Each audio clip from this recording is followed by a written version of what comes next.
Let's draw the mechanism and the product here. Again, this is a D for deuterium.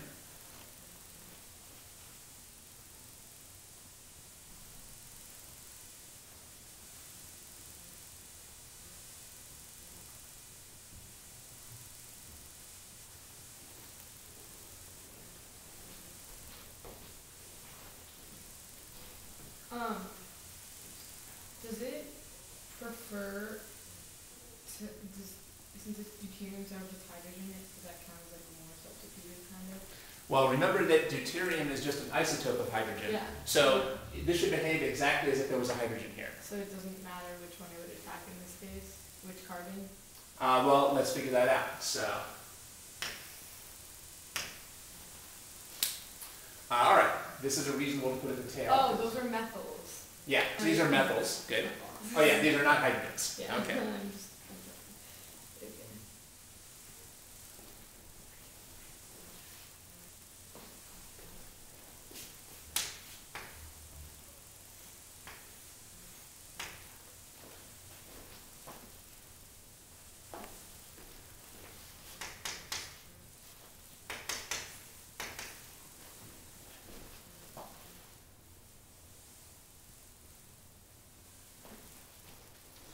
Oh, and then this is a stereocenter. Right.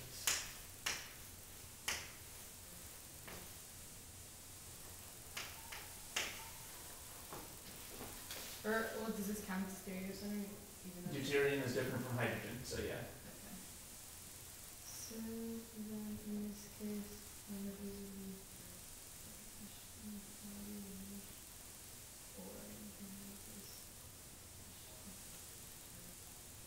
That's fine. You also have to show the hydrogen though, because otherwise it looks like there's two methyl groups. Okay, good. So now, again, we're attacking some people that are trigonoplanar. So over here, and this shows how useful it is to draw the hidden hydrogen here. The hidden hydrogen ends up over here because this is the more stabilized carbocation. We put the carbocation on the right because this is more stabilized. But is this a stereocenter? Yes. Yeah, this is a stereocenter. So we should really draw it.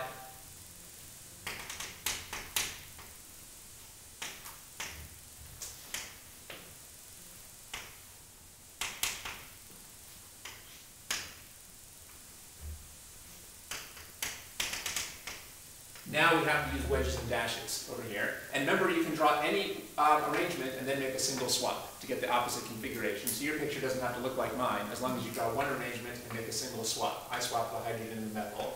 So now the chloride could attack either of these two over here. So in the one picture, we would get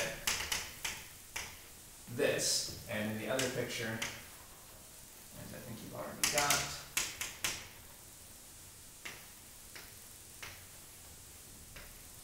So in the event that all four of the substituents there were just hydrogen, it doesn't matter which carbon it attacks?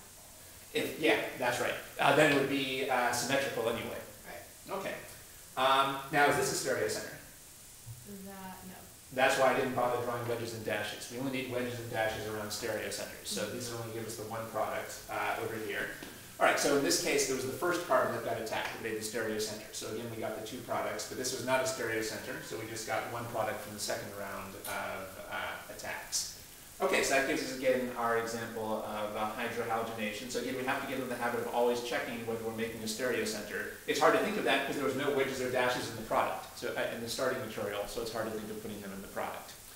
Okay, so what we did today is we went over two of the different types of addition to alkenes. We went over hydrogenation and we went over hydrohalogenation. And all you're going to do for the next couple of weeks is you're just going to learn a bunch of additions to alkenes. And for each of them you have to do what we just did. You have to learn the mechanism, and then you have to understand how the mechanism explains the stereochemistry and the regiochemistry for that reaction.